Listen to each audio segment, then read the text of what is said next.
what happened is that during the captivity, the mystery religions created a branch of themselves, the Pharisees.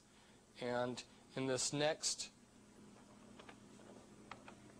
item, which comes from the Jewish Encyclopedia, it teaches us that the Pharisees, which was a branch of the mystery religions, then took over the life of the Jewish people, and it says Phariseeism shaped the character of Judaism and the life and thought of the Jew for all the future. They're known as rabbis. And this piece of documentation is just telling us that the Talmud ranks above the Torah. What's the Torah? First few books of the Bible, and this is very similar to what's happened in the Catholic system, where the Pope's traditions have become more important than the Bible itself. And this article was written to be sent out around the world. It was the Jewish Post International Edition. And this is an article by a rabbi, and I won't read it due to time, but he says that if you were born Jewish, you are divine. And this is from another recent Jewish magazine. It's advertising amulets of protection for one's home or office. Now, back in Frankfurt, Germany, there was a family named Bauer, and they had this hexagram amulet on a red sign to protect their house, and they were named after this sign. In German, this red sign, Rotschild, was given to the family, and that's how the Rothschilds were named. When I went in and looked at what was going on, I found that surprisingly there was just as strong a Scottish contingency in the Illuminati as your Jewish contingency, and I don't have time to go through all the names here on this clan map of Scotland, but you will see the Kennedys, which is a top 13 Illuminati bloodline. You'll find the Stewarts, who are good friends with the Rockefellers. You'll find the Morgans up here, for instance. Who hasn't heard of Morgan Guarantee? And here are the Sinclairs. They were given a hereditary leadership of Freemasonry and are members of the top 13, the top 13th Illuminati bloodline, the Merovingian Holy Bloodline. Throughout the world, Satan's empire is built on Gnostic knowledge. Okay? Gnostic knowledge, this hidden knowledge. There are three words: occult, arcane, and esoteric. All three mean hidden. That is the type of knowledge that these groups claim to have, because it gives them an instant power base. And this is the key to seeing Satan's worship around the world.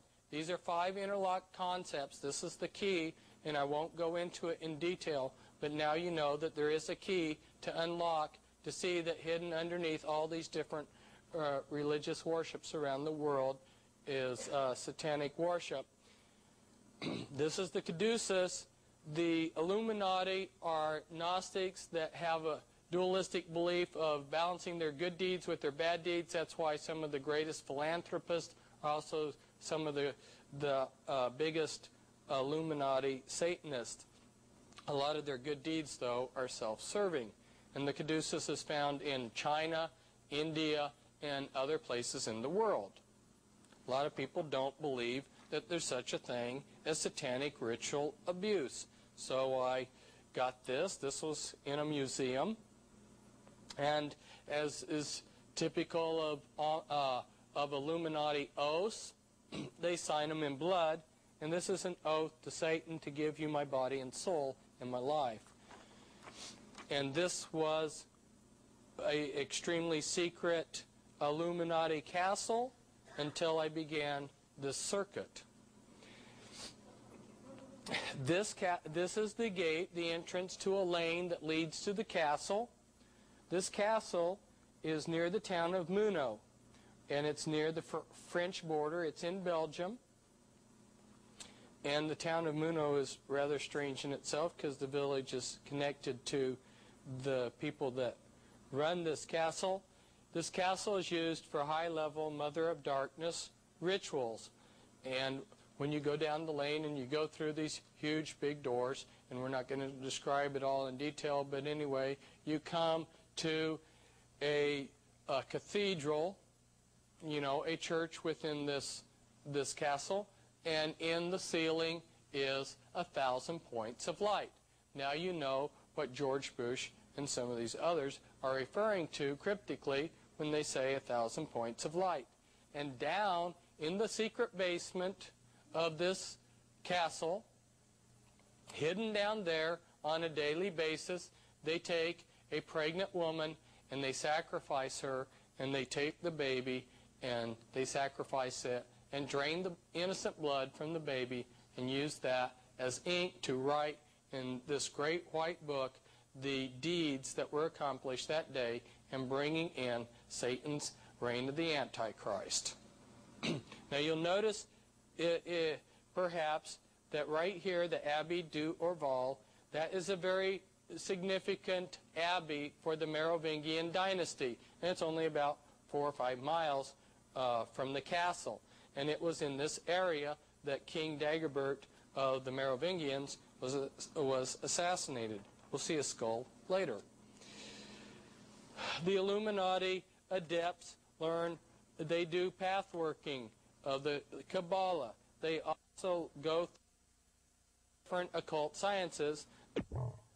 Last one being vampirism, which is called the Holy Grail, and this is why you will see these top Illuminati men addicted to blood. When someone is being sacrificed, ladies and gentlemen, which is a very horrible thing, the person is terrified and adrenaline is pumped into their body. When you drink that blood, you get the high, the adrenaline high that person was in. And you, after a while, become addicted to that adrenaline high.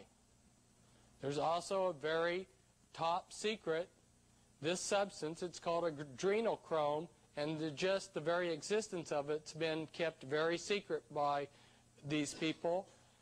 If you time things just perfectly right, as the person is being sacrificed, you can stick a needle here at the base of the skull, and if you know what you're doing and the timing is correct, you can extract adrenochrome, which is a very valuable drug, natural drug, on the Illuminati's black market. This is why you will see that, well, backtracking just a little bit, the establishment news media said that the reason why Al Gore carried blood in a suitcase was that he was a hemophiliac. But the truth of the matter is that he's become addicted to blood. And now we're going to discuss very briefly with you, I can get my pen to point. We're going to discuss very briefly with you the basic policy process within the United States. Of course, as you can see, it's not what the people think it is. We're going to go through this very quickly. This is worthy of maybe a few books. Here at the top, on the international level, on the top satanic levels, decisions are being made. Those decisions are being passed down to the national level. If you go back in the occult world, you'll read a man named